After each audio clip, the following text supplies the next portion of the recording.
Good morning, Jamf Nation. All right. Welcome to JNUC 2019. Thrilled to have you here. It's the biggest, and what I think is going to be the best JNUC ever. Not because it's a festival, and not because we have puppies, although I guess we have puppies. So I don't know what that's all about. Enjoy that when it happens. It is going to be the best JNUC ever because we have more people here than ever before, which means more expertise. We're launching more product than we ever have before, which means more news and information and training and learning, and that is what JNUC is all about. Of course, it's also probably the riskiest JNUC that we've ever done, bringing over 2,000 people to Minneapolis in mid-November. And I understand that you probably think we're testing your loyalty. I would love to say, hey, we didn't plan for this, but we kind of planned for this. So it's our fault that we're here in mid-November and cold, but it's just the hearts inside are warm and we're excited for you all to be here. It is, in all seriousness, important to take precautions when weather can get like this. So we have, just in case there is either snow or cold that could interfere with your travel this week, we have on pre-order 500 turkeys. In case you're still here at Thanksgiving, come on over. You're all welcome to the Hager House. All right. So there is another reason why this JNUC is extra special. It is JNUC number 10. It was It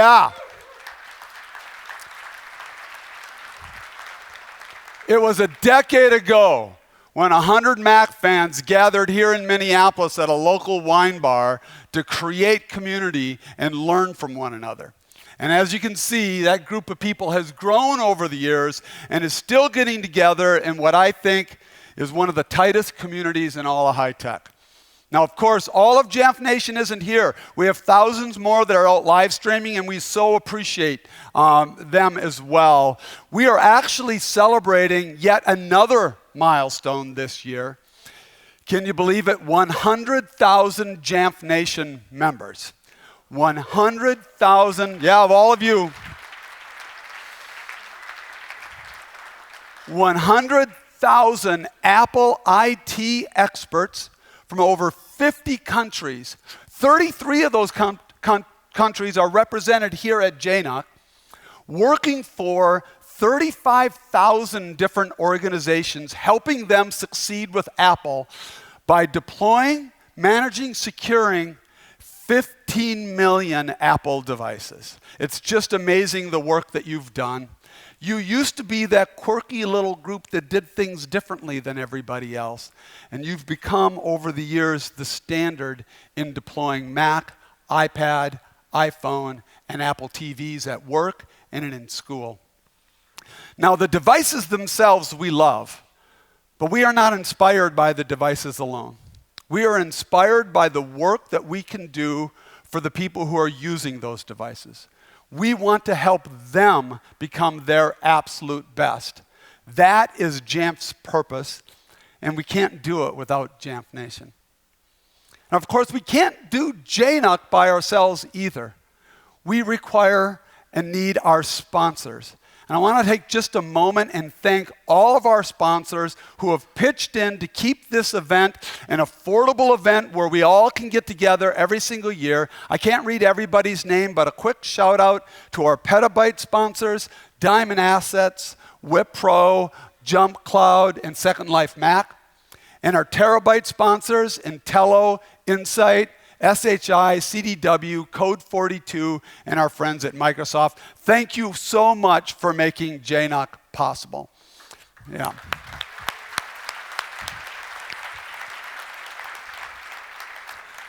As long as we're just spreading a little Jamf love, let me continue. I want to thank everybody in the audience and online.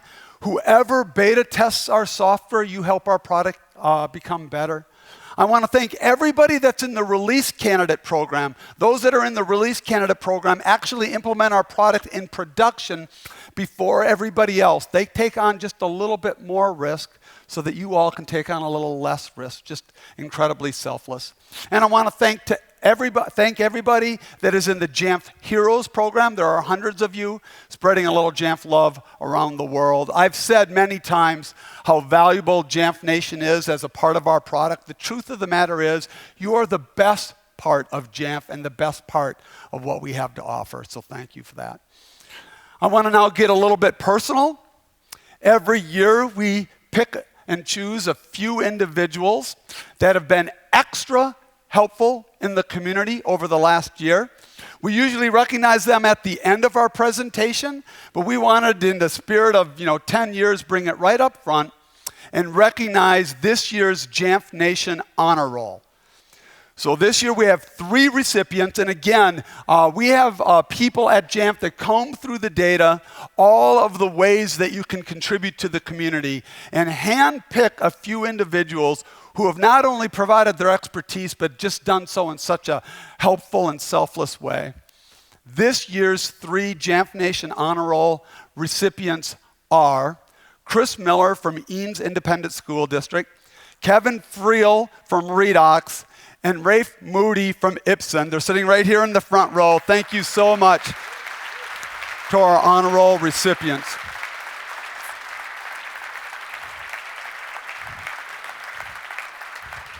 They've all contributed. Chris has implemented both Jamf Pro and Jamf's new product, Jamf School, at Eanes. All of them have contributed so much online. Rafe has actually authored feature requests that have gone into production, and Kevin, of course, has also contributed helping out on Jamf's customer advisory board that helps us produce a better product for all of you. Now, I'm not quite done with the gratitude, because this year we decided to do something extra special. 10 years into JNUC, we thought we should have something akin to a Lifetime Achievement Award. The people who have provided expertise and selflessness over the long haul, over the entire 10 years. So this year we created the first ever, about to be inducted, class of the Jamf Nation Hall of Fame. So these Hall of Fame members, again, really need no introduction, because you probably know them already online. But I'm going to introduce each of the 5 and ask that they join me here up on stage so that you know who to accost for the rest of the event. All right? Now, very appropriately, our first ever inductee into the Jamf Nation Hall of Fame is from Hopkins Public Schools. He has presented at many JNUC, including the very first JNUC, and has attended all 10. Congratulations to John Wetter. John, thank you. Appreciate it.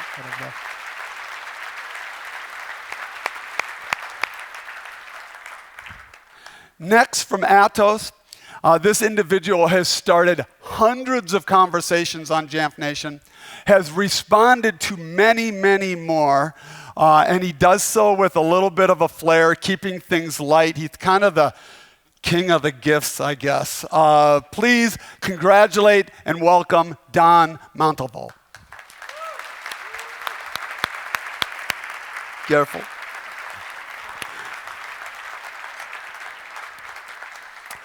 Our next recipient from Home Depot, is actually a host on the Mac Admins podcast, has authored several feature requests for us, and has actually presented at JNUC several times. Congratulations to Emily Kozalik-Whittle.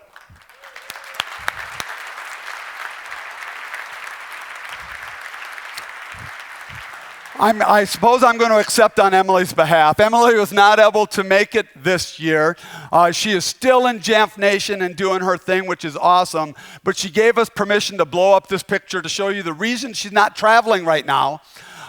Go ahead and blow that. There we go. That is Emily and Isabel.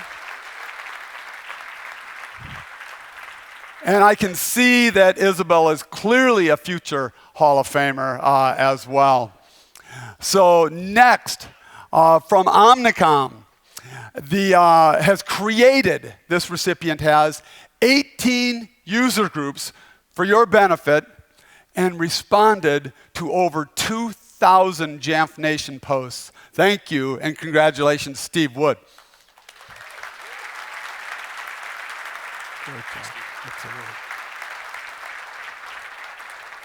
And our final recipient, this is one of the first JNUC stories I ever heard, was about this individual who a few years ago was with a different organization, and he wasn't able to come to JNUC that year.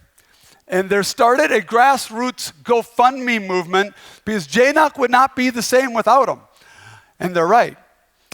Today he's from DataJar, and you know him as the Mac Mule, which I'm not sure what the origins of that name is. However, anybody who has responded to over 5,000 discussion posts is a workhorse. Congratulations to Ben Toms.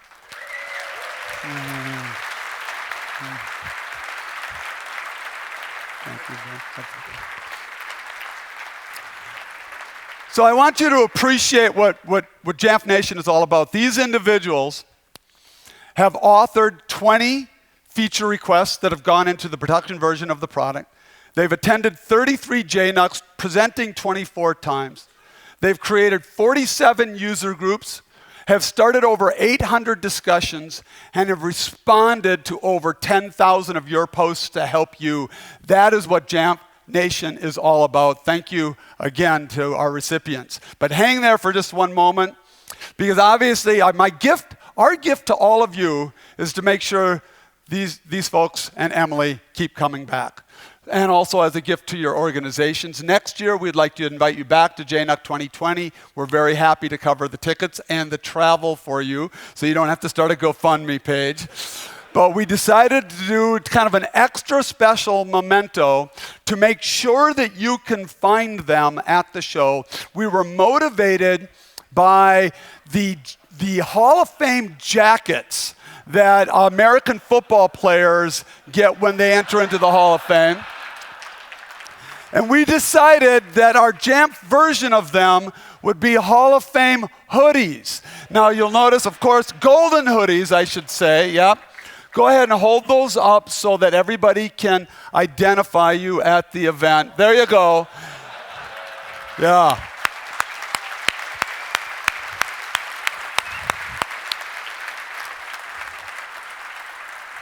And for Isabel, because she is a future Hall of Famer, we created one extra special, extra small golden hoodie. Thank you to our Hall of Fame inductees. Appreciate it. Well done, guys. Absolutely. Nice job. Nice job. Thanks a lot. Thanks a lot, John. Okay, so at Jamf, we feel that we are partnered with you. We are partnered with you in a singular mission. And that mission is very unusual for a company of our size, to help organizations succeed with Apple. That's what we do. And years ago, when Chip and Zach founded Jamf, some thought that that mission was too limiting, too restrictive. But we never found it limiting. We found it liberating to be able to embrace everything that Apple builds to create a differentiated product for you and a differentiated experience for all of your users. And I still get frequently asked, are we going to go broader? Are we going to go beyond Apple devices? And my answer is always the same. No, we choose to go deeper. We haven't finished the mission yet. We think we can even do more to automate deployments, to secure devices, and to create a greater experience for your users. So we are going to continue with our mission, especially this year. Because this year, there is so much to work with. A few months ago, I was at WWDC, and I was like a kid in a candy store as I saw the recent investments that Apple had made for you. Specifically, investing in identity with federated managed Apple IDs in partnership with Microsoft. Investing in privacy with a new user enrollment capability for personally owned devices. And also investing in security with brand new single sign-on extensions and a brand new security framework. They have given us so much to work with to provide a better product for you. Plus, it's a huge statement of how valuable all of you are to Apple. But you don't have to take my word for it. Please welcome to the stage from Apple, product marketing, Jeremy Butcher. Thank you.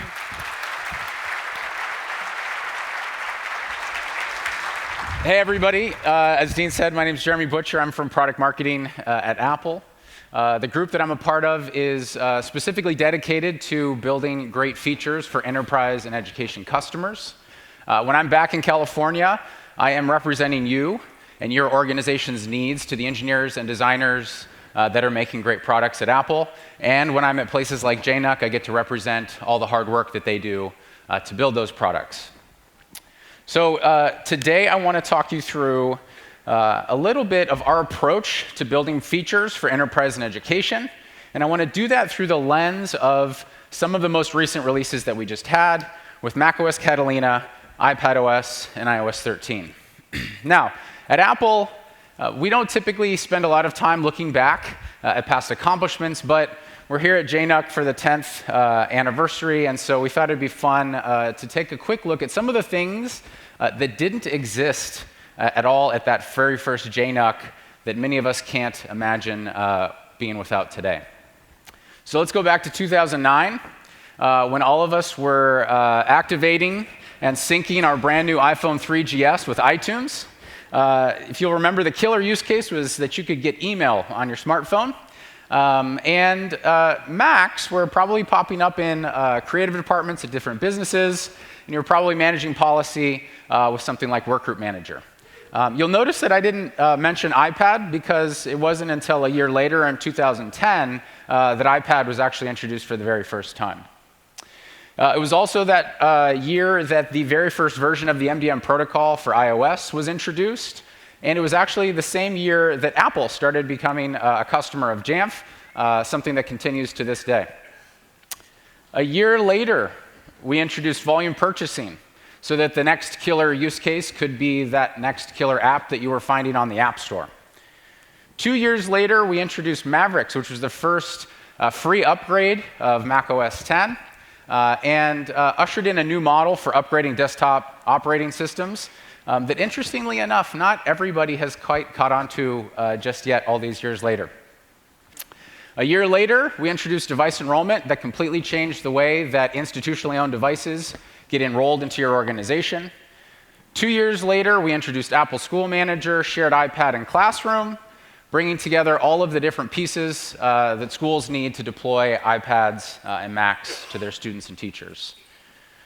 In 2018, we followed that up with Apple Business Manager to bring all those features together for our business customers, and we also introduced something called Managed Software Updates that allows you to have control over the software update process within your organization. So here we are today, and virtually all of the Fortune 500 are using Apple products. We have hundreds of customers that are deploying tens of thousands of devices, so the scale is as impressive as the breadth. Our programs are in really great shape. We have over 150,000 organizations that are enrolled in Apple School Manager and Apple Business Manager across 69 countries, including 4 that we just introduced a couple of months ago. The momentum is really strong. In higher ed, we see students that are going to college choose Mac 59% of the time. And thanks to a survey from our friends here at Jamf, we know that 3 out of 4 employees, when given the choice, choose Apple. The use cases have evolved quite a bit as well. It's probably the case that many of you have experienced a mobile point-of-sale transaction that was powered by Apple technology even since you've been here. What started as the replacement for the the flight bag in aviation has expanded to all different aspects of flight operations. Healthcare professionals are using Apple products for clinical communications. And in education, we're sparking creativity and teaching kids how to code with things like iPad and Mac. So we're super excited with where we have been and where we are today. Now let me dive in a little bit on the approach that we take from the strategy side to get to where we are. 2 fundamental things, the product itself, and then, of course, a partner ecosystem. I'm going to spend more time on the product side, but let me let you understand a little bit more about the partner ecosystem. We recognize that we can't do everything, and in fact, there are amazing partners out there that do things that you need help with incredibly well. That's things like app development from partners like IBM, Accenture, and Deloitte. It's a partnership with Cisco that makes Apple products work best on Cisco networks. And it's partnerships with folks like SAP and Salesforce to really tap into the power of your back-end systems, bring in the data that's in those places into the hands of users, and of course, partners like Jamf that bring it all together and get these devices out into the hands of students and employees. All right, on the product side, what do we do? There are a handful of areas that we look at every single year to try to move the ball forward. And what I want to walk you through is our approach to those different pillars to give you an understanding of what we're thinking about as we develop each operating system. With security, the whole goal is secure by design. You've heard us talk about building it in from the ground up, and really what that comes down to as much as possible is making it secure by default. What can we do to have something on with no off switch so that users aren't able to make a mistake from a configuration perspective, and they just get the security before additional configuration comes along. With management and deployment, the goal here is to provide you flexibility with all of the different device management models that you might need to support. We'll talk about user enrollment in a second. Dean mentioned that just a moment ago. But really, that whole end of one end of the spectrum to the other in terms of ownership of the device, all while making sure that we maintain user privacy. As identity becomes more and more important in organizations, really sitting at the crossroads between security and management and deployment, we want to make sure that it's deeply integrated into our operating systems so that you have this concept of an organization identity that is deeply embedded into the operating systems. And then with productivity, the whole goal here is to make our platforms more and more powerful for your users and for you, while maintaining that legendary ease of use that Apple is known for. So those are the goals that we have in mind, and every year we sit down and we look at ways that we can improve in those areas with all the different feature requests that we've seen from folks like you. So let me walk you through examples of that. Lucky enough to have an example for each one of those categories this year.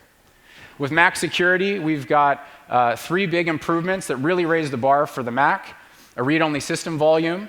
We have a new endpoint security framework that Dean mentioned already. And we have gatekeeper notarization. All of those things really have, like I said, that goal of making the system secure by default as much as possible. User enrollment for us is huge. This is an entirely new management model that really is designed to support employee or student-owned devices that has the goal of giving you the capabilities that you need to get the devices set up at scale, all while putting the privacy of the user at the front and center of everything. Single sign-on is designed to take advantage of the investment that you've been making over the last few years with your identity providers to consolidate identities and have a single point of entry into the apps that you're deploying within your organization. But it also brings along a really big end user benefit so that they can easily sign into all of their apps through just a single operation. And then the last one here is iPad OS. This one obviously got a lot of fanfare over the summer. It's something that we're super excited about, but it's a great example of what we're talking about in terms of productivity because it brings improvements to multitasking, text editing, file management, and of course, that desktop class Safari browser. All of this is a result of your feedback. I really mean that. We listen to your requests all the time, so please keep it coming through whatever means you would like, because we get a lot of it, and that's great. The request that I have of you is that you always stay testing. As you know, there's pretty much always a beta that's available for you to be using on your systems to test out and help us really release the best thing possible. Before I go, I want to give a quick shout out to my colleagues who are presenting here this week at JNUC as well. I encourage you to attend their sessions. And with that, I will turn it back over to Dean. Thank you all very much. Thanks.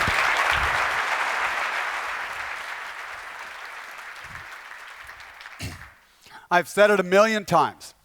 No technology company focuses on the individual, the person, more than Apple does. And because of their latest innovations, they have empowered Jamf to do an even better job focusing on the people, deploying Apple in mass within organizations. Now, in the audience today and online, we have 2 different groups. I would like to, and there's a little bit of overlap between them, but I want to speak to one of those groups now, and I'll speak to the other group a little bit later. The first group I would like to speak to is our great educators. those that are empowering teachers and students with Jamf in school. Now, there's a lot of opinions on using technology in the classroom. I mean, teachers have opinions, students have opinions, taxpayers have opinions, administrators. Our opinion is this at Jamf, that if you're talking only about tech in the classroom, then you're talking about the wrong thing. What you need to be talking about, what we need to be talking about, is the best learning opportunity. And we believe that every student deserves the best learning opportunity. That is what fuels us at Jamf. Every student, not just wealthy students, not just students from wealthy districts. And I know that many of you out there have worked very hard at making education technology more available so that schools can afford it, either at your school or at others. And if you've been to more than one JNUC, you know that Jamf has worked with hundreds of schools across the US and across the world to try and make the best learning opportunity more affordable. In fact, last year, for those that you were here, and about 50% of you might have been, a little less than 50% of you were here last year, we had a mobile classroom right out in front of the hotel, if you remember it, that could be shipped anywhere in the world as an Apple classroom, all renewable energy, solar powered, and drop shipped anywhere to create an Apple classroom in locations that they couldn't even imagine. The only thing is, we didn't know where it was going to go. We were just showcasing it there. Well, there were several that got inspired as they walked through that Matter Innovation Hub, is what we called it, in partnership with our nonprofit provider, Matter. But one company in particular, Secret, they're actually the maker of these Secret wallets. See, this is what happens when you do something awesome, you get a free commercial. Secret wallets, you can see I got my little Apple card popping out there. So, got motivated. They're out of the Netherlands, and they wanted to be a part of shipping this Apple classroom to some place that couldn't imagine having it. And as a result of their contributions in partnership with Matter and the contributions of others, that Matter Innovation Hub ended up shipping off to Victoria Falls, Zimbabwe, Africa, where the schools in the region had no concept of education technology. There today, it is shared by 6 different schools, introducing kids into a whole new world. Now, what we discovered in this project is while the tech is a challenge and coming up with the money is a challenge, perhaps the biggest challenge is finding that visionary person that can run a program to transform the way that learning happens using Apple technology. And we were so thankful to find just the right person in Victoria Falls, Zimbabwe. His name is Aubrey, and I'd like you to meet him right now. I feel like I'm in heaven.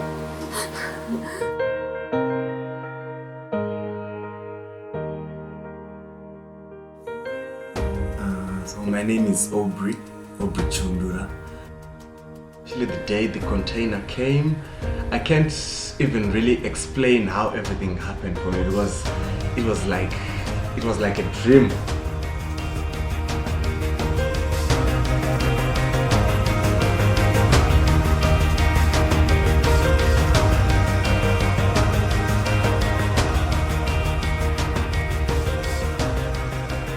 This country, the system, I think I can say it's teacher-centered. You know, so in here it's very much different. Student-centered learning. It has been a very different experience for me, even for the kids I teach in here, because they are also learning in the same system I learned. That's why I think this place has become the favorite place for all the kids at this school and all the other kids that come from the community schools.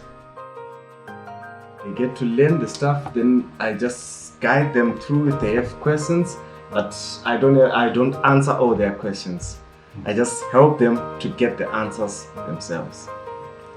I think this type of teaching will increase their confidence and also the creativity and also the problem solving, and they love the place. I think we can all agree that technology is like an avenue for a brighter future. Businesswoman. I want to be a chef. Designing stuff on iPads and stuff. Doctor. Teacher. Doctor. Sports physiotherapist. It's fantastic.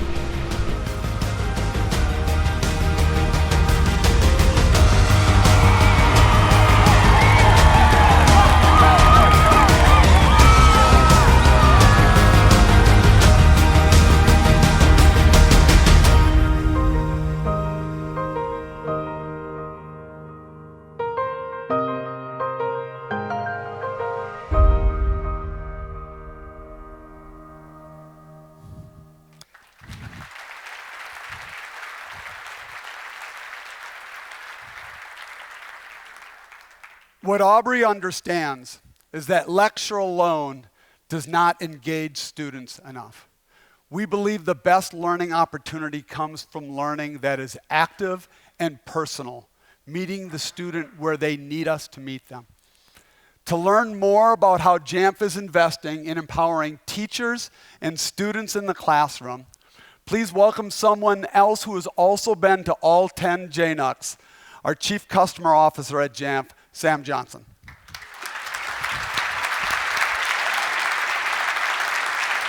Thank you, Dean. We have had a big year in education, and as such, we have a pile of features that have been brought directly to schools. Now, we'll get to those features in just a bit, but first, let me explain the background. Our world is changing, and our role in IT is less about heroically saving the day, and it's more about heroically empowering teachers to have frictionless use with the technology that's right in their classroom. And in many cases, it's even beyond. Now, keeping up with this trend, we've had the opportunity to completely rethink the way that we're helping you prepare for and enabling your environment.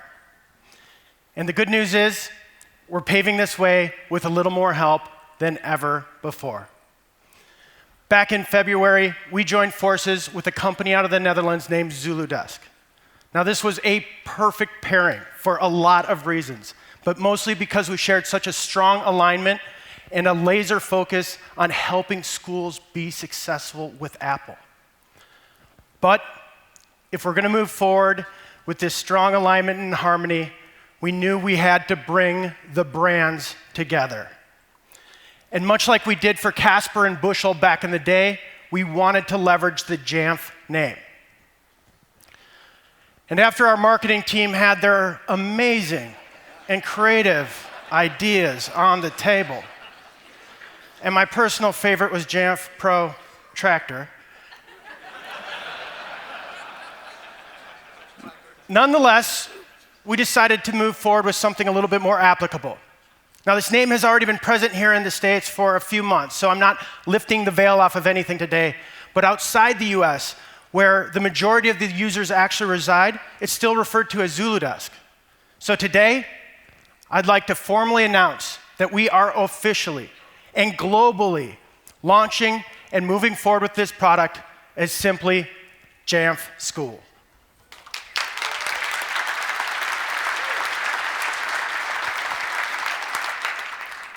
I get it. Launching a name that's already been out there for a while is fairly anticlimactic. So more than what it means to the brand is what this means to our community. And just like we welcomed each and every Zuludesk team member to the Jamf family, I'd like to acknowledge the 10,000 and growing administrators and partners that make up that Jamf school community. And let's give them a hearty welcome to the Jamf Nation.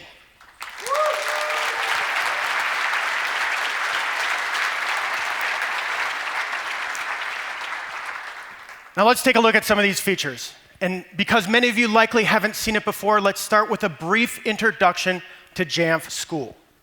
So there's a ton of great data within all the devices, everything that you'd normally expect from within a computer record.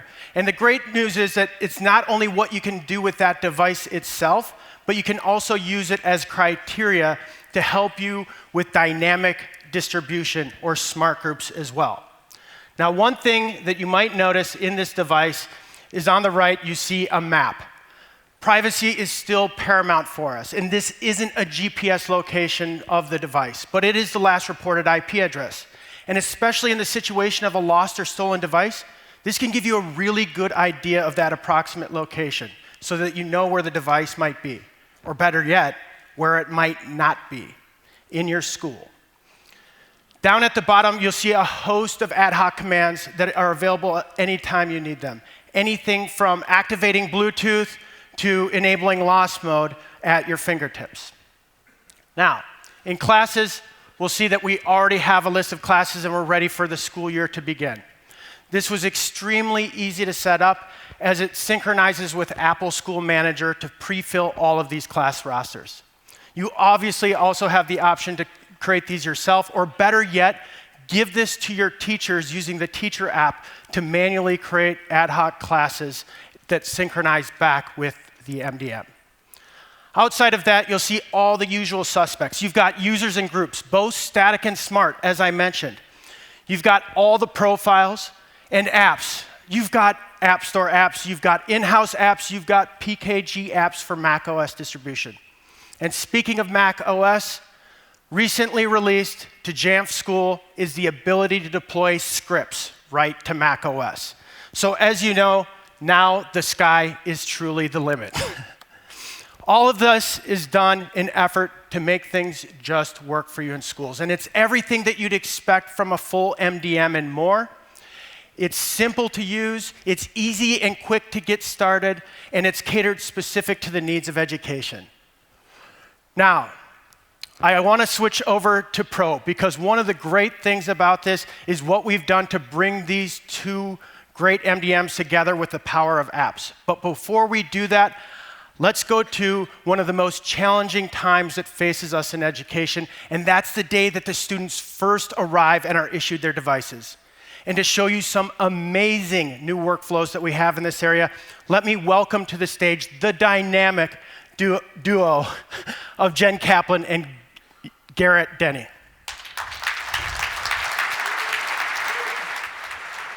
Thanks, Sam. Yeah, thanks, Sam. Awesome introduction, and it's so great to be back at another JNUC. Such an exciting day. Great to be in the room here. So I want to start with walking through, as Sam teed up, the feeling on that first day of school. For anyone that works in education, you know this feeling well, right? Kids are coming. The school buses are unloading.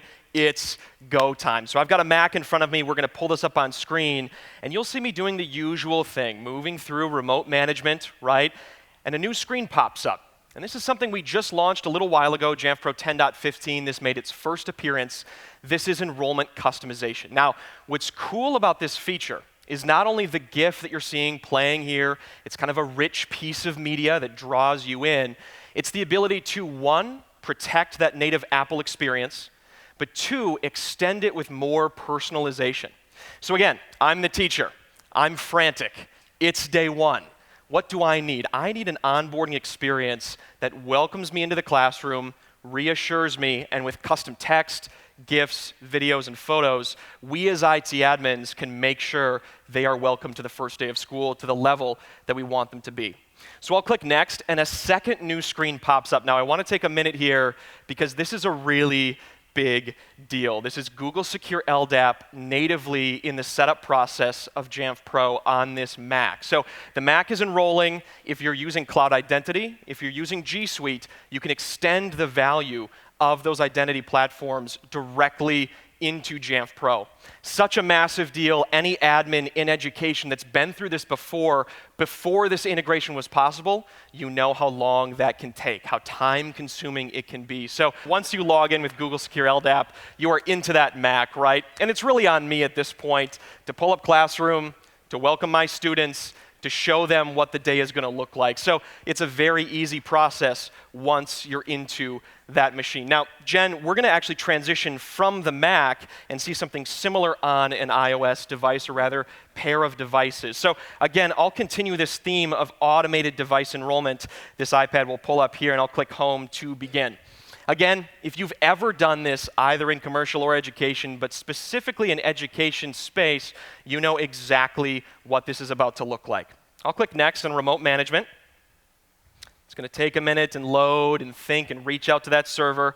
But at this point, you'll see two things pop up on screen again. First, enrollment customization.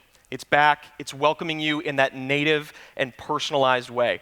Again, if I'm a student in this scenario, and I'm kind of coming in, it's a new classroom, it's a new year, what am I thinking? Well, I'm kind of wondering, how do I go about this day and be productive? How do I get into class very, very quickly? And this is still loading, so we'll throw on that video clip again to show you enrollment customization rolling directly again into Google Secure LDAP. Again, Cloud Identity or G Suite, they're now extended into Jamf Pro. And this is a massive deal for IT admins, for teachers, and for students. So I'm into the iPad, right? I get through my authentication, I punch in that username and that password. What do I do next? Well, there's kind of this weird delta, and Jen, this is really where that second iPad demo is going to come in, because I'm into that device. I'm into that iPad, but I'm waiting. And I can't be a part of that class yet because all of those applications are still pulling down. On this sample, we've got, I think, 15 or 20 different apps that'll kind of pull down and show just, depending on the classroom, how long that can take. So, Jen, I'm still waiting. Sure. I'm kind of, waiting to be a part of that class. What's the second way we could do this? So the first day of school is a little unexpected, and if you've worked in K through 12 education, you know this feeling, right? You've got carts and carts of iPads ready to go. Thousands of kids show up. They grab their devices, they log in, they start downloading apps, all at the same time, which, as you can imagine, similar to today, puts a heavy burden on the network. And what we want to do is ease this burden on the network. We don't want students waiting there so excited to use their iPads, ready to go, waiting for their device. And so that's why I'm so excited to introduce Jamf Connect for mobile devices. Yeah. Very exciting. Jamf Connect for mobile devices was built for both education and commercial organizations, and it extends that seamless provisioning and identity management functionality that you've come to know and love on a Mac to iPad and iPhone.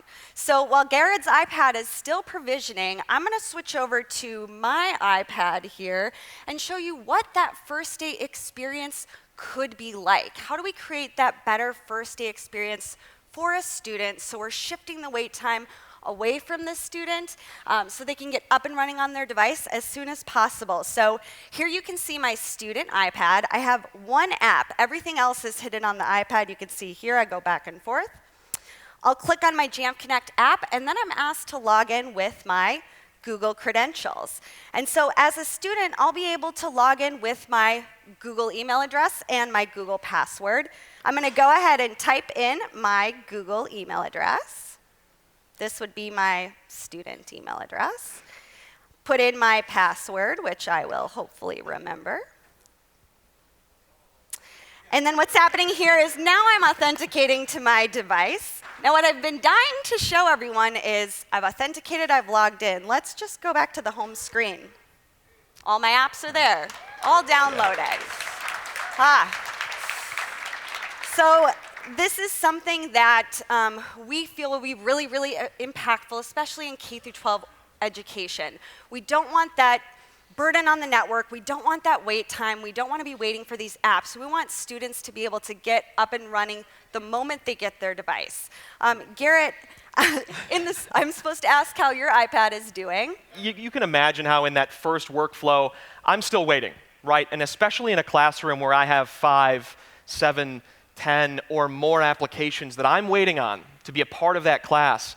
That's a pretty tense time where I'm waiting until I can be productive in the classroom. My teacher is waiting until she or he can begin that class. So that's kind of a weird delta. Now, it sounds like if I'm handing out boxes, still in the shrink wrap, Jen, my workflow really is better. Automated device enrollment is kind of built for that, but Jamf Connect for mobile, that's really if there's geographic diversity, different times you're handing these out, or maybe doing it at scale. Is that fair? Yeah, absolutely, Garrett. So Jamf Connect is really for organizations that want to deploy a large number of devices. And Jamf Connect really is meant to take that stress off of IT and teachers on that first day so we can do what we're here to do, which is get resources into the hands of students as quickly as possible to help them learn.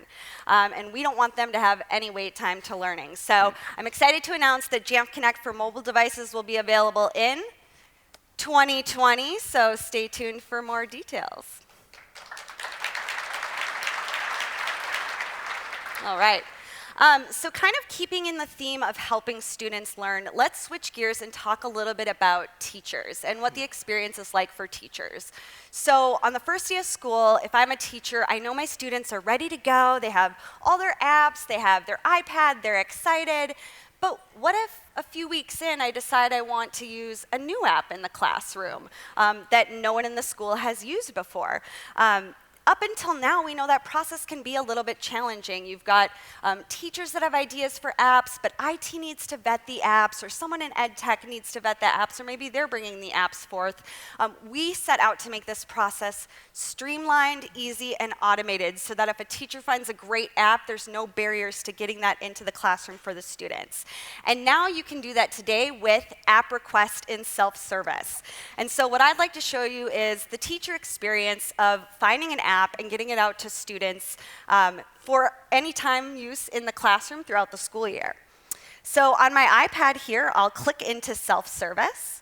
And so I'm going to do a search because I know that my students are using the GeoGebra graphing calculator. And they love that. Yes, many students love that one. So I already have that one, but maybe I want to give them a different experience and use the GeoGebra augmented reality app. Get a little wild in the classroom. I'm going to click on the GeoGebra augmented reality app here and look at the details. Okay, this looks cool. This is the one I want.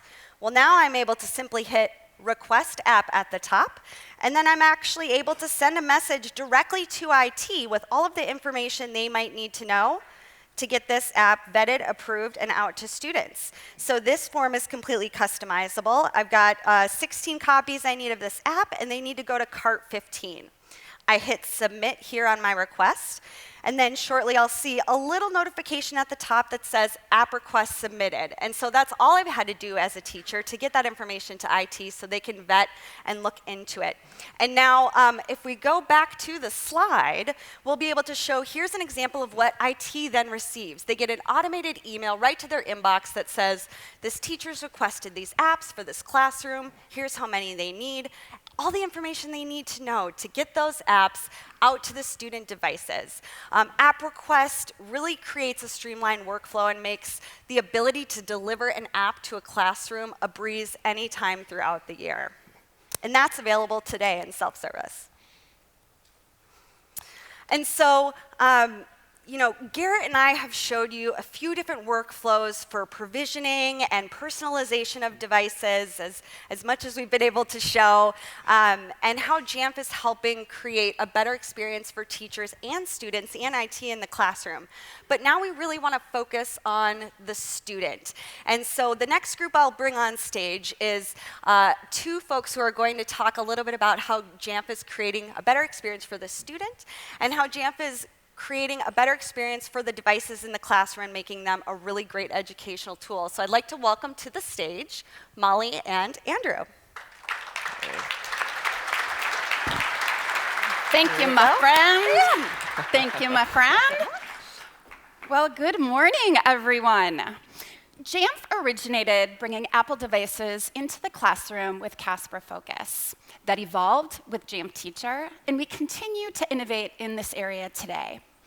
Jamf Teacher should be used in conjunction with Apple Classroom, as both bring their own unique values to teachers and classes. So let's start out by opening the Jamf Teacher app. In Jamf Teacher, there are three main areas. There's classes, and messages, and lessons. I want to start out with lessons today. What Lessons has to offer teachers is the ability to on-the-fly manage devices. So teachers can go in and create their own lessons, treat them as templates, and prepare them ahead of time. This simply saves teachers time. So let's talk about this math quiz lesson. This is exactly where the magic is for teachers. Teachers can take full advantage of the device rather than putting that device in a single app mode. So they can select as many apps as they would like to go into this lesson, so the students can go in and toggle back and forth. Once this is activated, they have access to all the selected apps. So in addition to apps, teachers can also decide what websites and domains they would like to go in. So if they want to include a specific website, any domains, they simply add them here. They also have the ability to create a lesson that allows functionality with the specific exception of genres and functionalities. So genres, they're the category of app, and functionalities are the native Apple apps themselves. So students at any time can go in and disable this functionality. So for example, the camera. Now, this would only disable the camera for that specific amount of time during the lesson. It would be immediately re-enabled following. Any policies determined by the district override anything that these teachers do. So let's look at the specific setting of screenshots and screen recordings. We know these could be a little bit dangerous, so teachers might want to go in and disable these to prevent any oversharing with the students or over-collaborating. Jamf knows that teacher control is key, yet sometimes they might want certain functions to show a level of understanding to the fellow students and to other teachers. We know this is important from period to period during the day. Some of these might be spell check, autocorrect. So now that we've covered lessons, let's talk about classes. This is really where the magic is. As you can see, there are several classes on this iPad, and we've pre-populated these using Apple synchronization. So let's look at our math class in particular. Notice we can see all of these students. We can also go in and create a group of students where we might want to apply the lesson to one, some, or all. We can also decide how long. So say you've got an hour class, you can simply select 60 minutes, and you've got an hour. You never need to worry about IT having to come in to clear those settings that the teacher forgot to clear. So now we're back in the class. We just applied a lesson that had a predetermined set of restrictions, right? Teachers can also do this on the fly. Basically doing the same thing a teacher did to apply the restrictions, we can now go in and clear them. It's that easy. So just as teachers have the ability to clear them, they can clear any of the settings that have not expired. So this button will clear all of the restrictions. One of the other popular aspects of the Teacher app is the ability for teachers to directly deploy apps to students. Now, most of you probably use self-service or the student app to do this, right? And you put as many apps as possible for every student to use on their device. So this works whether you're using Jamf Pro or Jamf Teacher. But what if there was an easier way for you to do this? Rather than putting in a work order, the teacher can deploy an app that had been purchased through the volume purchase program or via apps and books in the Apple School Manager within the Jamf Teacher app. As with all features, apps can be deployed to one, some, or all. Since the App Store access is not allowed in this school, the only option is through the VPP. And if there's not enough license, the system will let the teachers know. If there are, simply select the app and choose yes to install.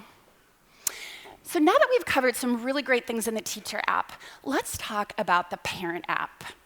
When we first provided these abilities to teachers in 2013, we were immediately asked by parents if there was anything that they could do at home. The same great benefits for parents. Understandably, some parents were concerned. They've got these school-issued devices they're bringing home, there's unrestricted access. This can be really distracting for students. In the parent app, Jamf gives much of the same great control to parents that they give to teachers. So we're going to send the devices home outside of school. These settings can also be done in advance. So let's look at some specific settings here. For example, a parent can launch the Jamf Parent app immediately from their personal device. They can enable Safari. They can also go in and disable anything that they would like to do. They can limit that device in order to what they set standards for.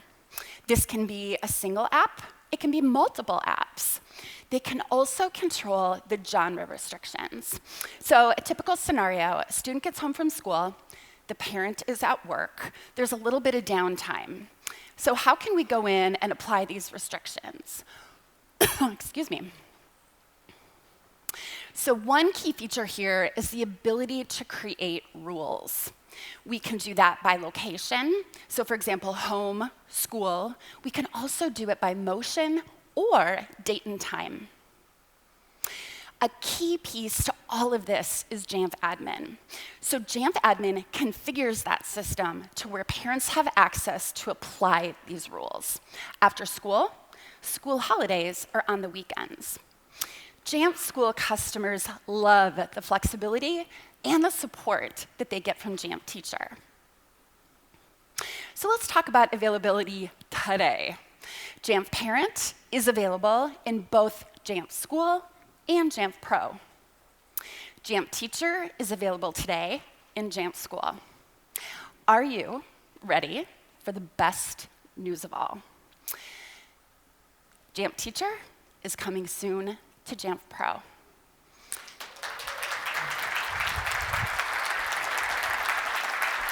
And now back to Dean. Thanks to our education. How about that Wi-Fi, huh? Wi-Fi and passwords are just the curse of any live demo. If only we could figure out a way to get rid of one of those. Maybe stay tuned to later in the presentation if the Wi-Fi is working. So, obviously, we believe, there's a lot of alternatives that you can have to, Apple in the classroom. We believe that Apple, coupled with all the awesome learning content that is in the App Store, creates the best learning opportunity for students. And let's face it, Apple devices are also the student's choice. You saw that earlier in some of the survey data, and we just know it to be inherently true. Speaking of choice, I would like to now transition to that other audience that is here today, those of you working hard to empower team members using Jamf at work, at your daily work. Now, over the last decade, since the very first JNUC, it's really been quite spectacular what's happened with Apple in the workplace. At the first JNUC, well over 90% of all devices in almost any workplace were Microsoft Windows-based devices. Today, in many countries, including here in the US, it's kind of neck and neck. But a lot of data shows that Apple actually offers the most popular and most used operating systems within the workplace today. Now, of course, that is across the iPad, Mac, and the iPhone. But from a management perspective, and as we bring all of those together, we can create common experiences within the workspace. It's been an absolute transformation, and what I get a kick out of in this particular transformation is that it happened as a grassroots movement. There was never some large-scale strategy to bring Apple into the workplace. It was actually the users who said, no, I want to use this at work. It started with the iPhone in 2007, it moved to the iPad in 2010, and now forward-looking organizations are allowing their employees to choose a Mac. And that's really, of course, where Jamf started. Since the very beginning, we have believed that every single person who chooses a Mac should be empowered to use a Mac. It's what drives us. We're not saying every organization has to buy all of their employees Mac. We're simply saying that if your employees prefer that, if they feel most powerful on a Mac, let's figure out a way together to allow them to use that.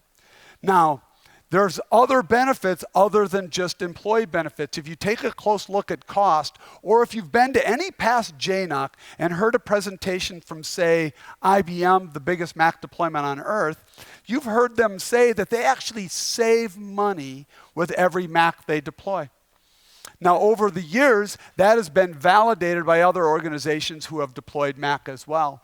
As a matter of fact, very recently, a Forrester study came out that went out and did research at 7 organizations looking at their Mac deployment compared to their Windows deployment, and found that when you look at hardware, software, support, and operational costs over a 3-year period, that those organizations were actually saving $678 over that period.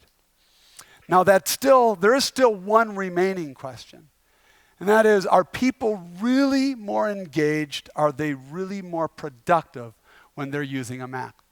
Well, back once again this year to tell the rest of the story and try to answer that question, please welcome Jamf's good friend, CIO of IBM, Fletcher Previn.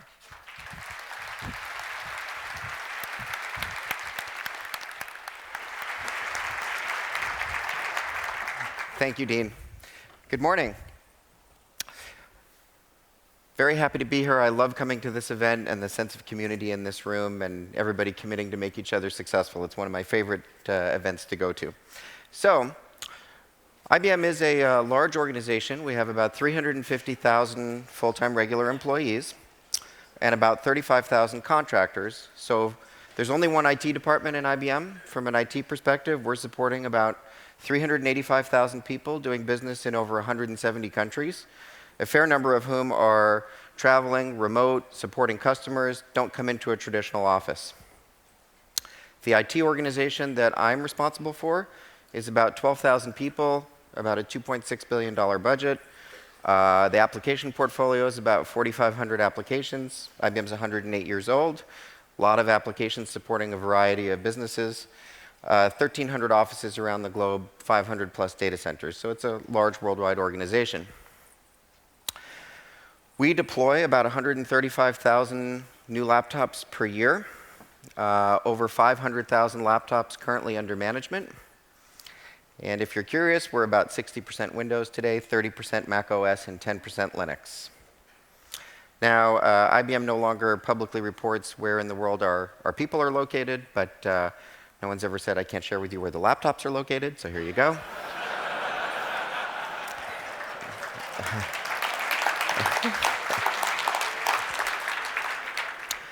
Our purpose in the IT department in IBM is to create a productive environment for our people.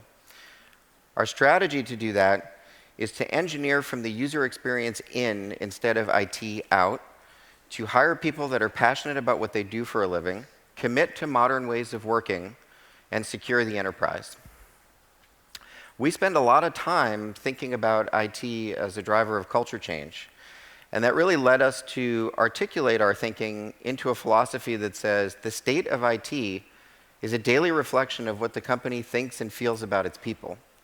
And that if we really believe that to be true, then how well all of us are doing our jobs is not trivial. It's actually core to a strategy of creating a high-performance workforce where people are empowered to achieve their maximum potential and ultimately deliver better outcomes to our users and customers. And with that in mind, that really prompted us to rethink how we were delivering IT to our people and deliver a choice program. And in 2015, we formally launched a Mac at IBM program and allowed employees to choose their preferred platform. Today, we have over 290,000 Apple devices inside of IBM under management. And as Dean said, the first time I stood up here, I shared with you the work that the very talented team of people we had assembled were able to do to get this program launched at scale very quickly and go from 0 to 30,000. The next time I was here, I shared with you the financials around how we got the business case to work for the Mac to be cost neutral or better, in our case, better. But that's not why we did it. It was not a cost takeout program. It was because we believed it would do all these wonderful things for us as a business. And one of the great things about having hundreds of thousands of people using devices for years is that we have been able to collect a lot of real data and say, look back and say, was what we intuitively believed going to happen, does that bear out in the actual metrics that we see? And so I'm very excited to be able to share with you today what is the result of giving these devices to people, managing them in a way where we can commit to security, deliver an automated experience through Jamf, and let's take a look at the outcomes. Just really quick, Net Promoter Score, for those of you who don't know, it's a 200-point scale between -100 and +100. You ask people, would you recommend this? And those who say yes are positives. Those who say no are detractors. Take the positives, subtract the detractors, and you get a Net Promoter Score or an NPS score. Anything above 41 is considered best in class. It's a difficult score, difficult measurement by design, and that's really the one measurement we probably standardized on the most inside of IBM. So what do our users tell us about the platforms they use? The Windows 10 program at IBM has a Net Promoter Score of 15. Our Mac program has a Net Promoter Score of 47.5.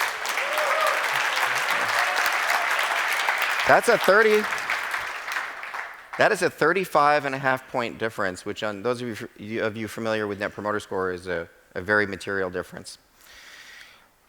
Let's talk about number one thing I can do inside of IBM to help keep the company safe is take advantage of software improvements by way of updates and maintain software currency. In the first week of macOS Catalina coming out, 22% of our users upgraded with no push from IT. By the way, typically we would see over 90% of our Mac population getting to the current platform within 2 months of something being released.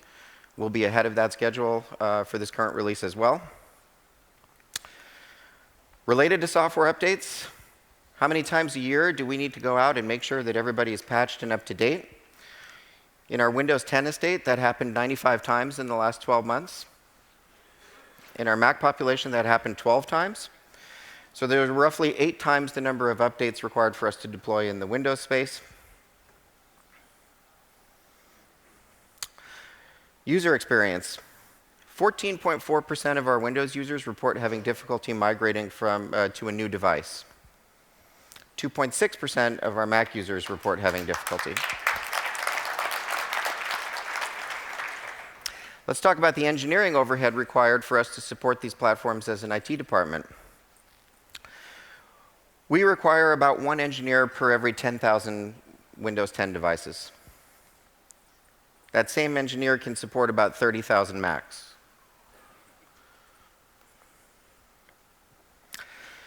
When we can't fix a problem on the phone and we have to send somebody out to a desk, it's a much more expensive operation for us. Windows users are 5 times more likely to need on-site support. Let's take a look at employee performance. Salespeople inside of IBM, high-value sales deals are 16% larger for Mac OS users compared to Windows users. Our annual performance assessment has 4 dimensions that we measure people on, one of which is innovation and skill. There are 22% more Mac OS users who achieve the highest rating in their annual performance assessment in this dimension compared to PC users. We spend a lot of time trying to create an environment where we can attract and retain top talent. It's a talent war out there in the tech space. Mac OS users at IBM are 17% less likely to leave the company.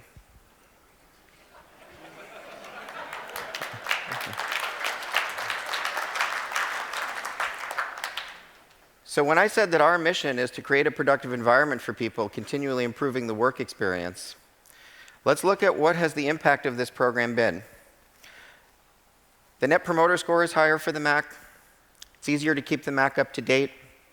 Migrating to a new device is less difficult. It's less overhead to manage these devices at scale. They require less help desk support.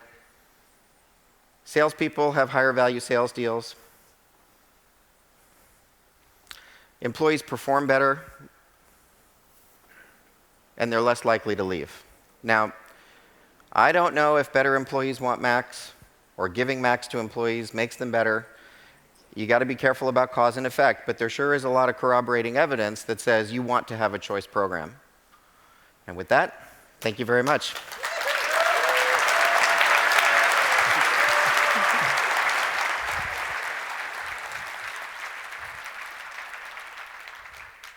That it? No, that's it? Nothing more, huh? An incredible amount of data. Fletcher's a great friend to all of Jamf Nation. Many organizations out there have followed in the footsteps of what IBM did. I'm frequently asked what platform I believe people are most productive on. And I say the same answer all the time, the one they choose. The last thing I want to do is force a Mac interface to somebody who actually doesn't want one. However, if employees do choose Apple, we do believe that they should get the very best of Apple. They should get the experience that they so love in their homes with Apple. They should get that at work. And you know that that isn't always the case.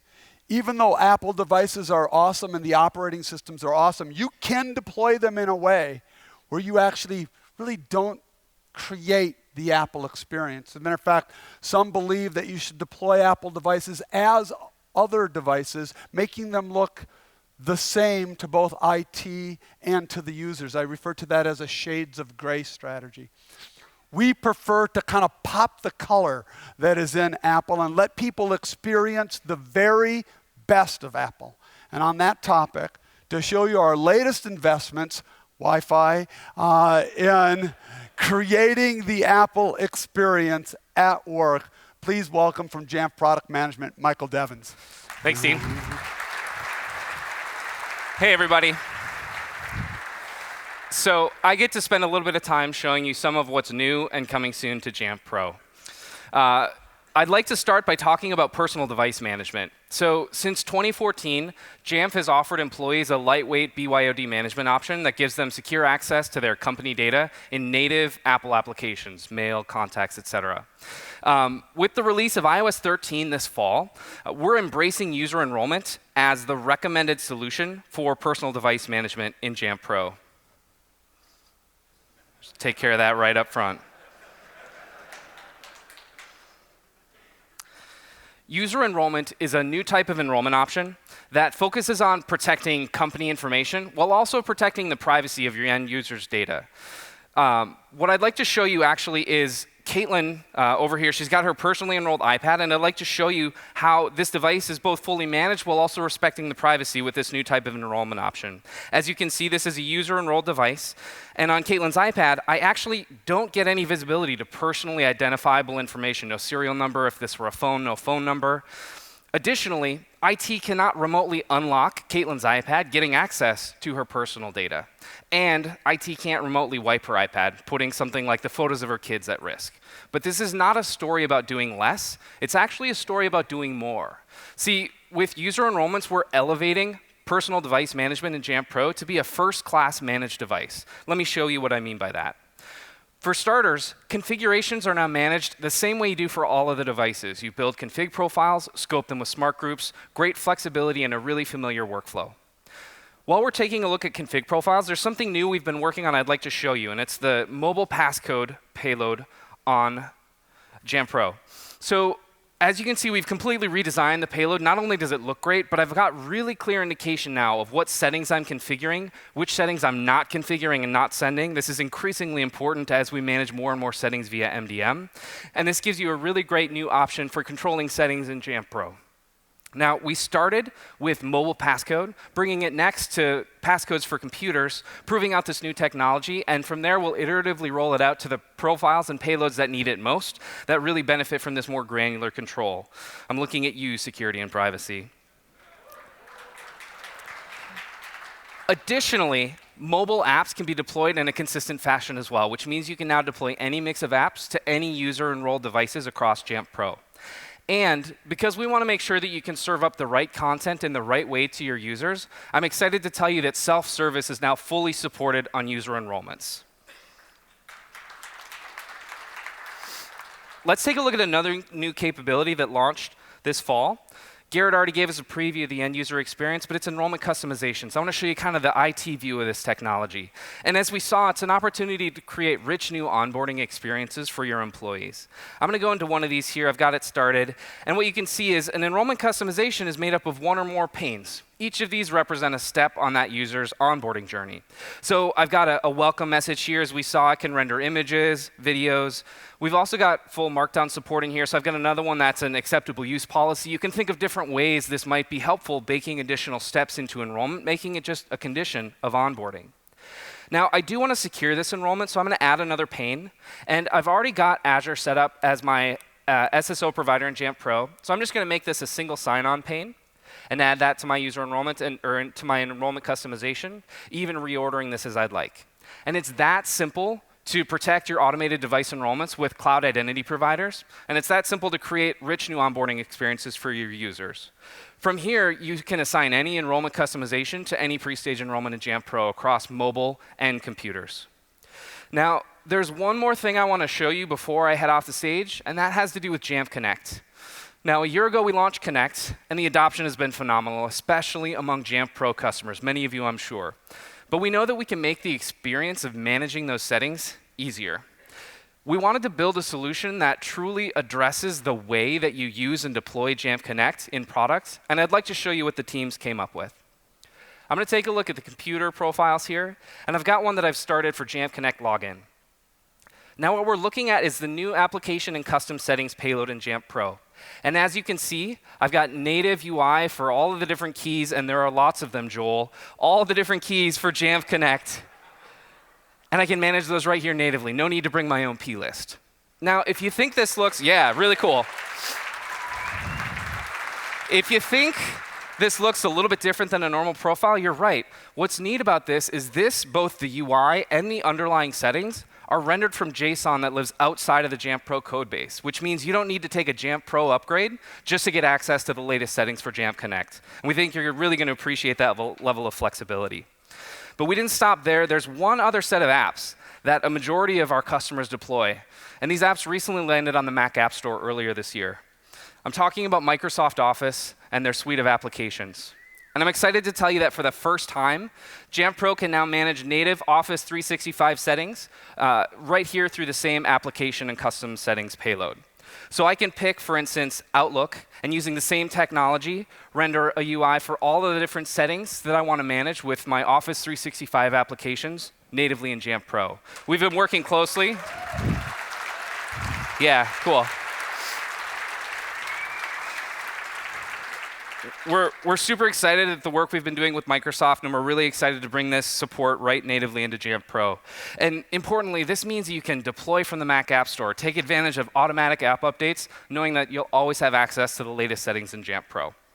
So those are just some of the things that are new and coming soon to Jamf Pro. Now to show you the end user side, more of that experience, I'd like to invite Caitlin up on stage. She's got a Mac, an iPhone, and an iPad. She's going to walk you through some of her experience.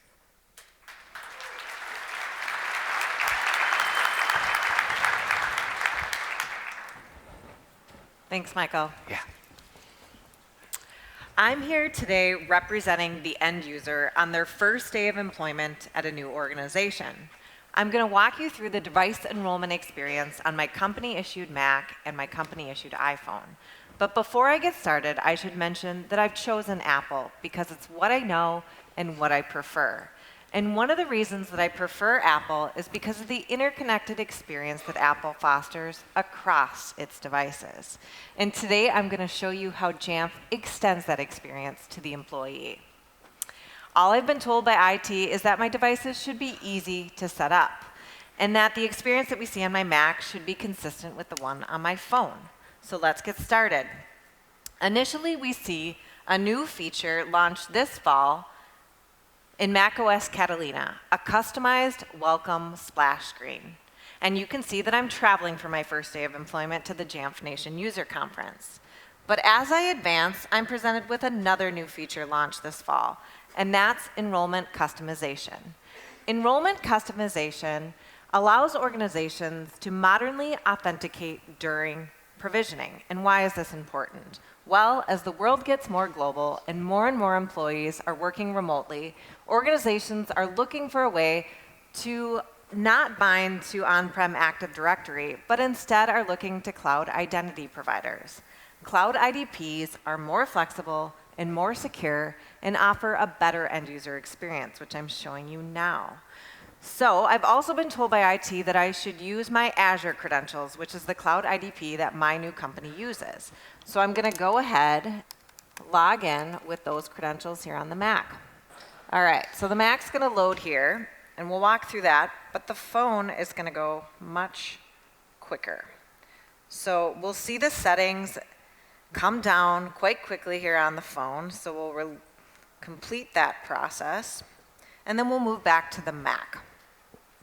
Next, you see not Apple's Setup Assistant, but rather Jamf Connect, and let me tell you why. Well, first, Jamf Connect allows end users like myself to leverage their single identity credentials across all Apple devices to immediately access the resources that they need to be productive.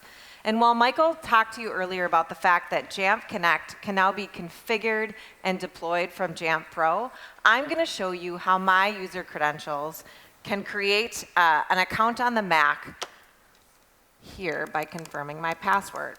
And that does two important things for me as the end user. One, it ensures that my federated work credentials are now the same on my Mac as my applications.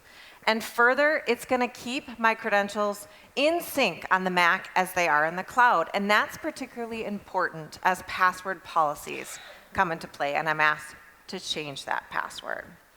So as this loads, let's talk about what the value proposition is for Jamf Connect for IT. There are three core value propositions. First, it ensures a uniform and organized fleet of Macs to manage because all end users are consistently using their cloud IDP credentials on the Mac as well as in the cloud. Second, it ensures that IT has the ability to easily audit and inventory who, what device, and when someone successfully or unsuccessfully logs into their device for security and compliance. And lastly, it eliminates the risk of a static IT account from being compromised because an admin is able to walk up to a user and use their personal credentials to log in and help. All right, the Mac has completed its enrollment as indicated by the Catalina screen, but I'm going to show you one more thing that Jamf Connect does for end users. It eliminates the time that an end user has to sign in to enable or access certain applications. And we can see that here by going into System Preferences, Security and Privacy, and clicking on File Vault. We can see that File Vault would traditionally be enabled when creating a Jamf Connect account and have that be a step that's reduced for the end user. So the Mac is all set up, but I've also brought a personal iPad to work. And because of user enrollment, I've been able to use my Azure credentials just as I have on Mac and just as I have on my iPhone to essentially log in and provision that device using user enrollment. As a result, I have access to work applications that I traditionally wouldn't have had. And that includes Jamf Self-Service, which you can see here on the iPad. And I have access to those work apps with confidence that my personal information will be kept separate and distinct from my work information. So enrollment is complete across all of my devices. It was simple, but it was also a consistent experience. And the best news is that my single identity is now consistently also applied across all of these devices, and that my username and password will stay in sync indefinitely. Thanks.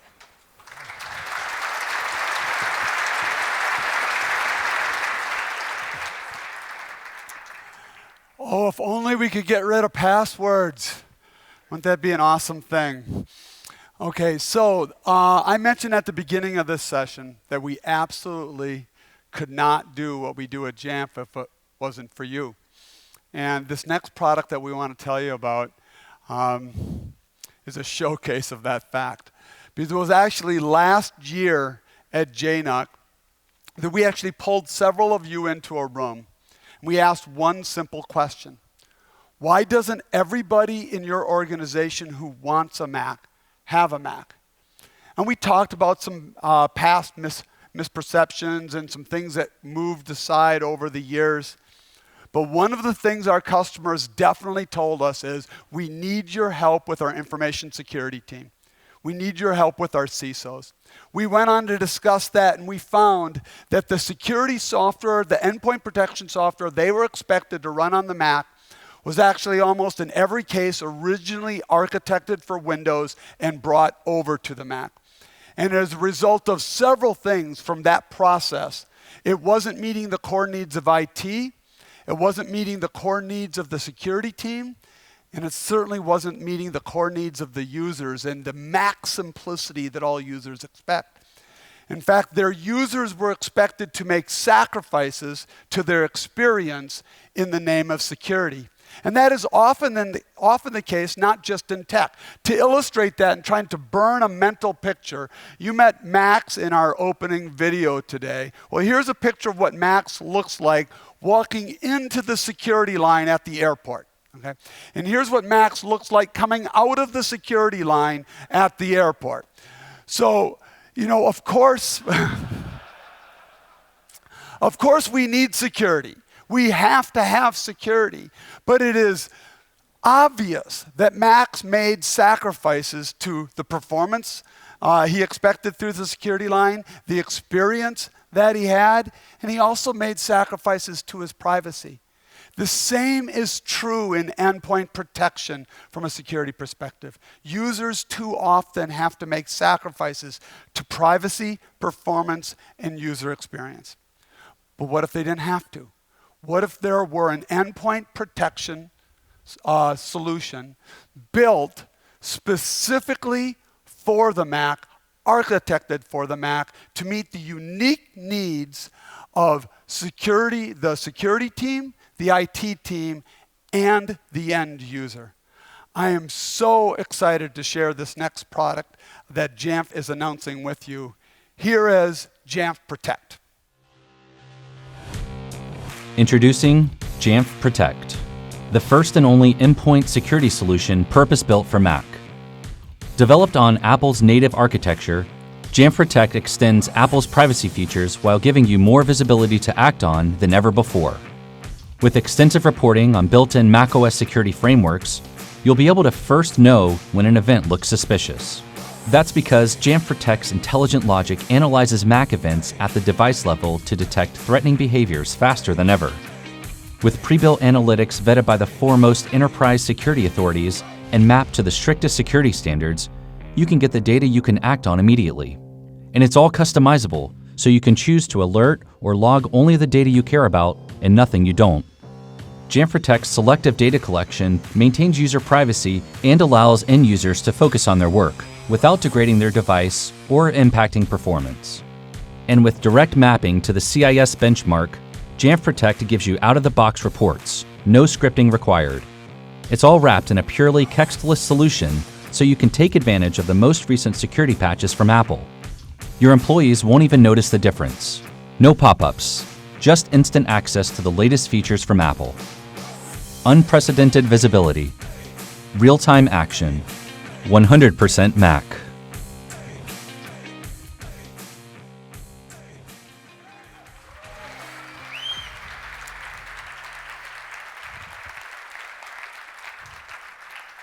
To take you through all the awesome capabilities of Jamf Protect, please welcome from Jamf Product Management, Josh Stein.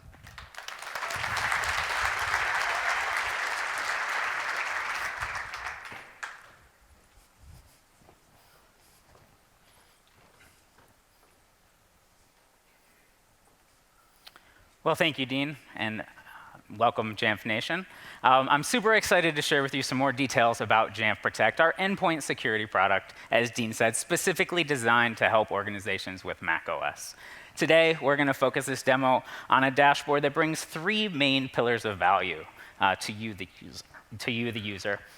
starting with our CIS benchmark insights, moving into visibility and Apple security frameworks, and then into detections of potential security threats. Now, the CIS benchmark dashboard here provides a global summary of each computer's security configuration as audited against the industry standard benchmark published by the Center for Internet Security.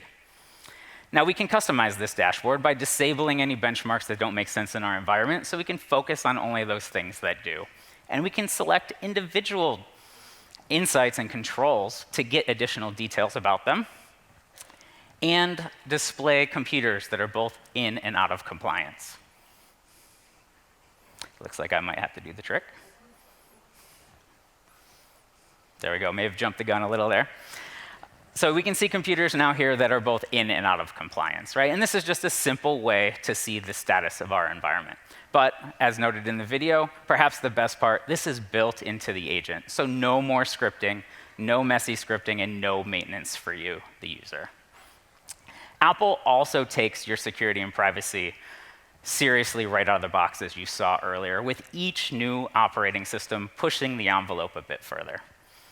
Built-in features like XProtect, MRT, and Gatekeeper, they just work out of the box to keep your users secure. But the details of their actions are not typically available to you at scale. So our Apple Security Dashboard here is designed to give you awareness of these actions and activities that these features are doing on your behalf.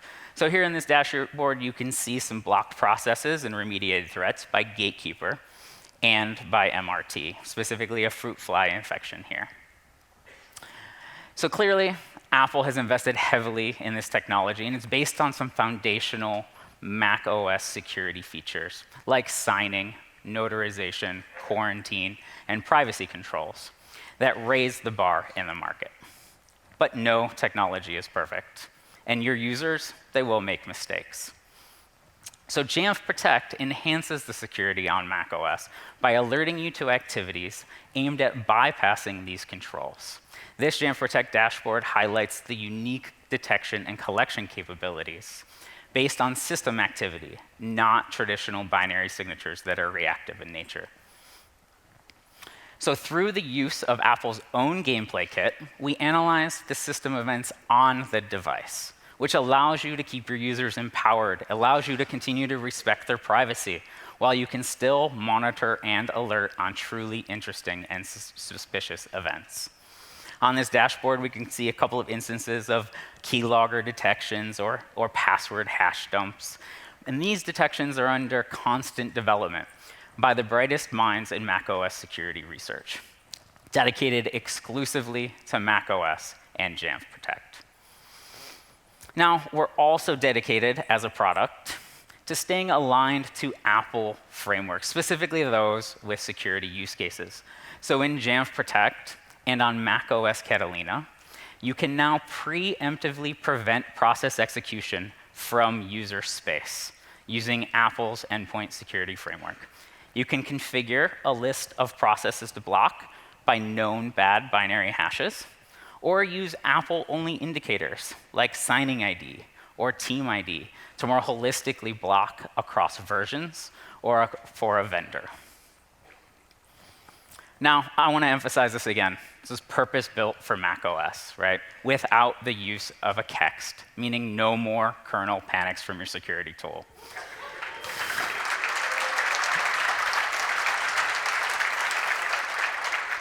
We will also enable you to upgrade without delay, even on the latest major versions in the Jamf way. And we will unlock the best user experience on macOS. And by putting you and your users first, we're looking to align the goals of IT management and security. Now, there's one last thing that I did want to talk to you about today. We've introduced insights and visibility and detections, but I'm super excited to demonstrate now how Jamf Protect and Jamf Pro can work together to automatically respond to and remediate a potential threat. Now let's pretend for a minute that I've tricked a user into installing a keystroke logger. I've found a way to bypass some privacy controls. And here in my demo, I'm going to simply start the said keylogger and authorize it to start doing its thing, right? And once it's working, it can run unfettered because it's not known bad malware. It's not matching a signature. But behaviorally, it's now started a keylogger. So over here, when I type my super secret message, you can see it reflected over on the left-hand side. The keylogger is intercepting the message and displaying it to the screen. Could be logging it out remotely to a user.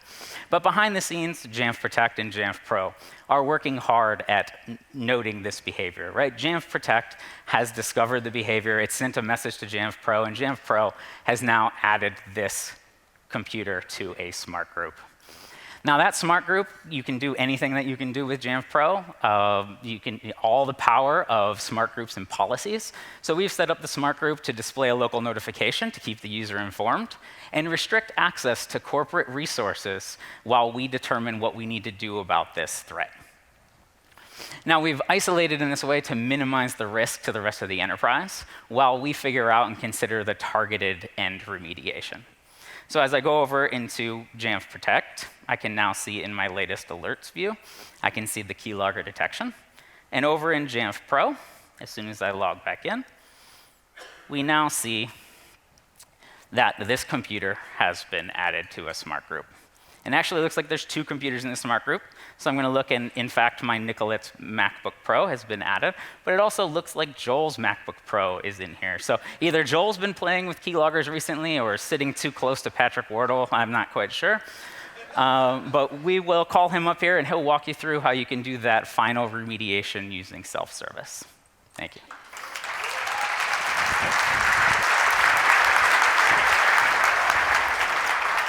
Thank you very much, Josh. Keyloggers, hack the planet, good stuff, right? So I'm going up here to my Mac, and I'm going to sign in to my Mac here. And we're going to show you how we can go through and do a process of remediating this so I can get back into my corporate network, right? So here I am. I can see this pop up. I hit OK to that. Self-service, please open up self-service. I can do that. And this is just one of many ways that you might be able to remediate this issue. So in this particular case, I've got a fix-it policy, if it was only this easy, right? One button and it all works. And I'm going to go in here and I'm going to hit fix-it. It's now going to run that policy on my machine. And then the keylogger will be removed. And Josh won't see my passwords anymore. Running. All right, so when that goes, I'll then have access to my corporate network, email, and other things like that. But as Dean's kind of already alluded to, wouldn't it be cooler if we didn't have passwords at all? Ooh. Right, well, of course you can't get rid of passwords everywhere, but we do have some places where we want to make passwords a little bit less intrusive. If you followed what we showed last year where we had OpenID Connect and Azure authentication going on, well, we knew that was cool, it got us further, but we wanted to take it even further than that. And so what you're seeing now is brand new stuff, because we like showing that off at JNUC. Won't be ready for a little bit, so this is a preview. But we have an additional kind of flavor to the Jamf Connect mobile app. And that allows you to do passwordless sign-in on your Mac. So if I go over here to System Preferences, for example, and go to Startup Disk, and click the lock, I can say Use PIN and just hit Unlock, and you'll notice my phone will flash, and I don't have any passwords. Ooh. Now, obviously, you may want a little more control than that, so I can, and these are all things that you'll be able to configure via configuration profiles.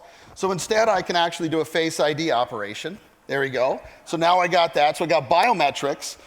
Maybe you're in the government and you like PIN numbers, because you think PIN numbers are lots of fun. So we actually have a rotating PIN that you can use, 9681. The keylogger's gone, so Josh won't know this is my PIN. Or if you're like, the countdown bothers you, you can just hit it so we can rotate it immediately, 4740. Hit unlock, look at my phone. Get there, there we go, all right. And so now I'm here. Thank you. This is really cool, but if all you could do was sign into the Mac, clear the screensaver, and do system preferences, well, that wouldn't be as fun, right? So we also, since this is it's effectively working as a Bluetooth smart card. We have a crypto token kit driver that we've written to handle a lot of the interaction. I can also do things like if I connect to an AD instance here, just go over here. I can hit, we've got a little pkinit app that we can use. There we go, nomad.menu, pin 2529. I keep saying that out loud. All right, and then, all right, now I've authenticated, I've gone through, and if I do a K-list, you'll see that I have a Kerberos ticket.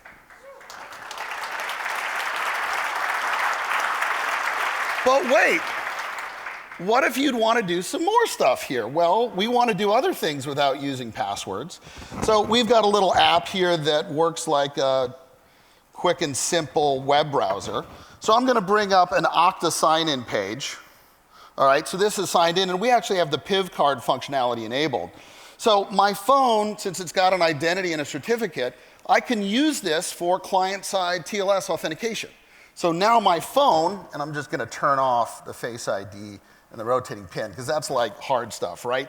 So if I go here and I just hit choose, hit OK for the pin, my phone's going to flash, and now I've authenticated into Okta.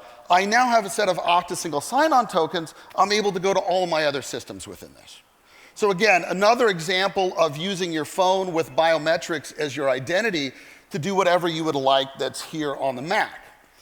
However, we know, even though it's unfortunate that this happens, that there are some people out there who may have an iPhone but may not yet have a Mac. Ooh, if they don't have a Mac, what do they have? Well, they may have something like this.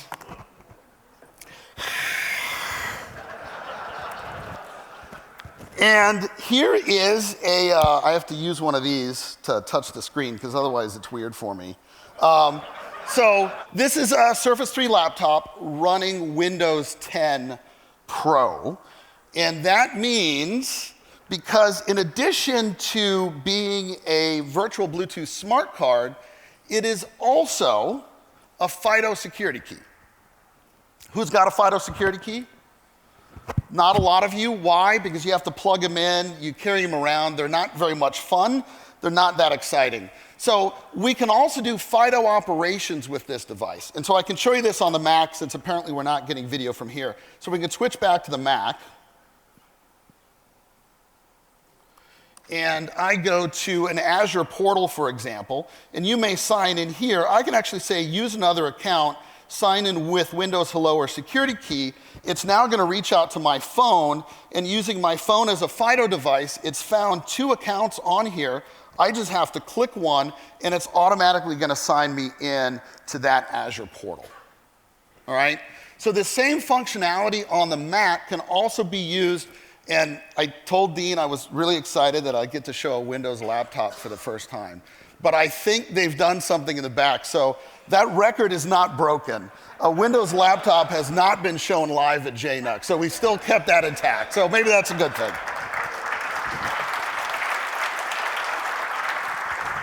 But here I am signed into my web page here using that FIDO security key. So if you do have web pages and things that aren't able to use a certificate for authentication, we do have a FIDO 2 option as well that we can also do some really cool stuff. So you'll hear some more from us about this over the next couple of days as we've got some sessions where we'll go into this. But really, really exciting for us to take it all the way to the next level where hopefully you don't have to worry about passwords for most of the things that you're doing. And with that, I'd like to invite Dean back up. Awesome Take us job. away. Thank you.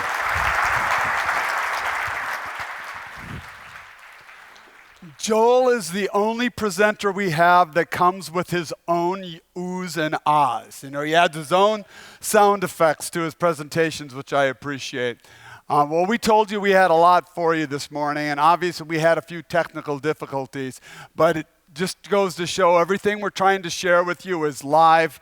We're very proud of all the deliverables. We can't wait for you to get your hands on them at JNUC.